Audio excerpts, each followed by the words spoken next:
bạn anh nhám cho hiếng một bài một bồn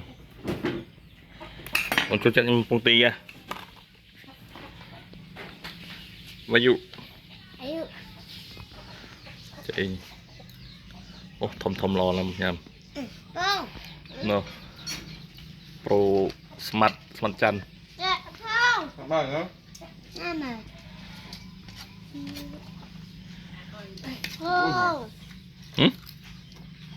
bài đó hộp mình mấy chị Ính nó sắp sao còn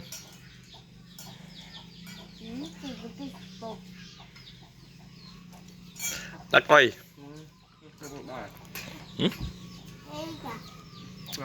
mà nó rồi bóng cho mình sẽ nghĩa đó nè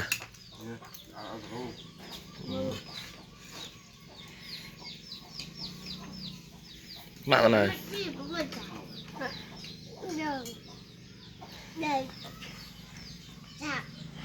chạm bài cưới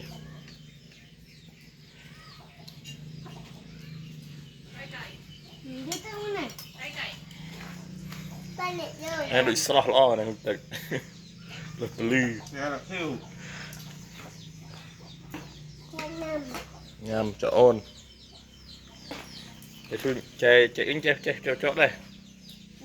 chạy chỗ ăn chà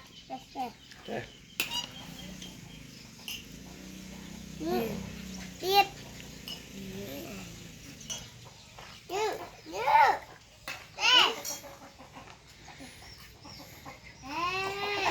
không rồi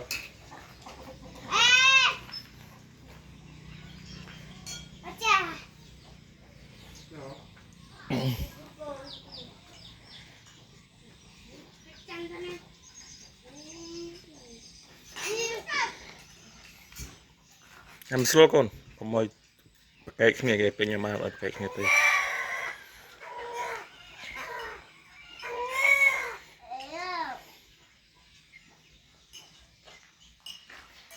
con này nhà mà mồn bài đã từng đi bông mình tràn xong mình hộp này mình cái ấy tôi vui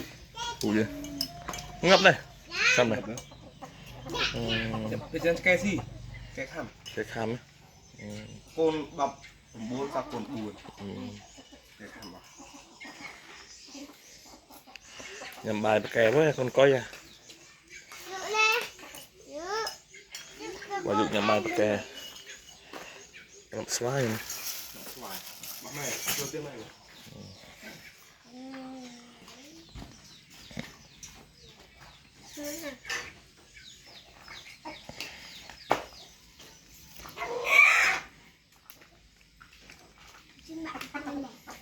làm bài không?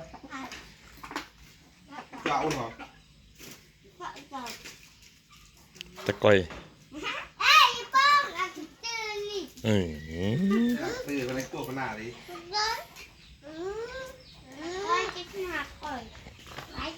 Cổ vào, cái bài cổ vào, cái cổ chỉ đặt cổ này. chị Hiên khăn nó chấp lệnh mà còn Chấp lệnh mán. chấp lệnh mán Lệnh mán. chấp lệnh tràn nang ăn lời Buồn đây có thể. Đây. đến mua cho trời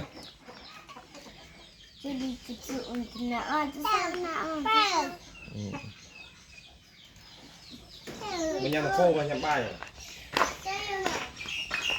Hôm nay nó không nghe này.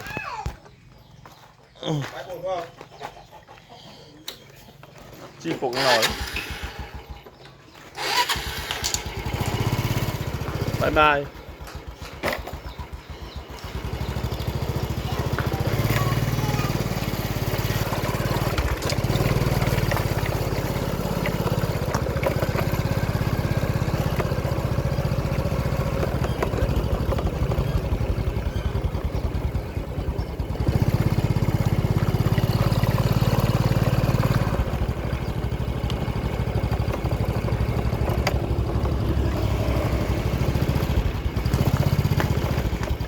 chi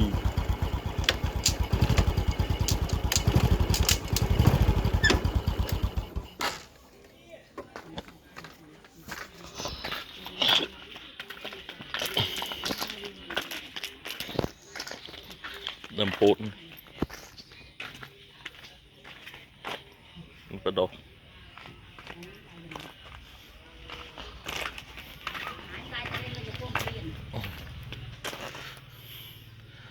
ô lo lại mang ngay vậy ông phụt này làm dụng mà mình mặn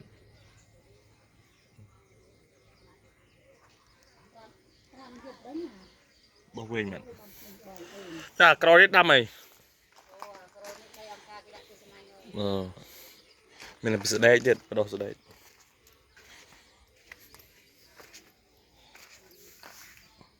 sự đây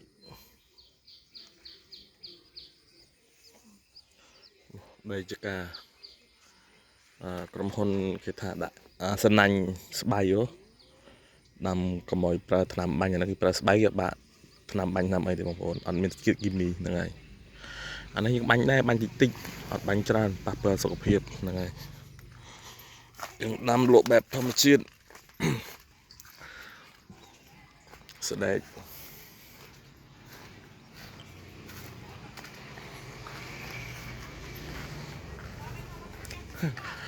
ណាគេមកលេងទៅដល់វល់ក្មេងៗទៅ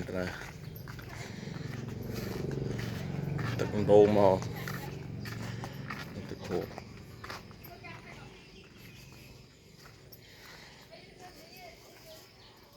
វល់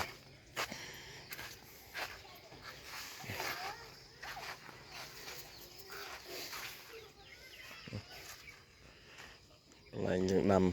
ស្ដែកភ្លៀងសំអញខ្លាំងបងប្អូនលហើយលហេ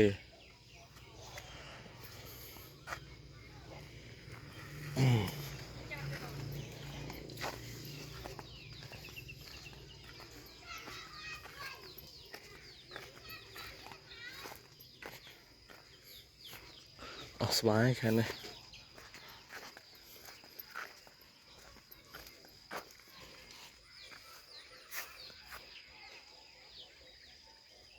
ស្វាយយូរឆ្នាំបងប្អូន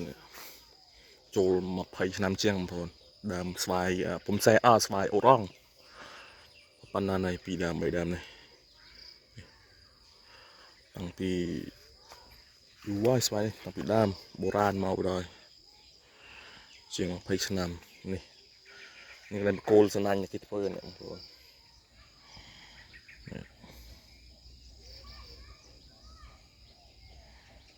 តែអ៊ំក៏ដាំរដងក៏ដាំពោតតែនេះក៏ចាំគេដាក់សំណាញ់ឲ្យមកក៏ដាំចាប់ដាំទៀតតែមិនដឹងក៏ដាំអីខ្លះទេពោតហើយក៏ដាំនៅចកាឲ្យកើត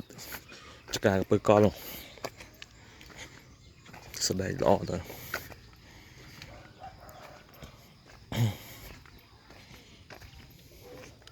តបែកនឹកឃើញតបែកនឹកឃើញកាលទៅមើលគោអីនោះទុំ2ផ្លែ3ផ្លែច្រើនណាស់តបែកម្រេចបងប្អូននេះបងប្អូនស្លាប់ខ្វៀលគោដឹងហើយដែលនៅលើចុងតបែកហ៎សិតបែកទុំមើលគោលេងតែគោចោលនៅលើចុងតបែកដ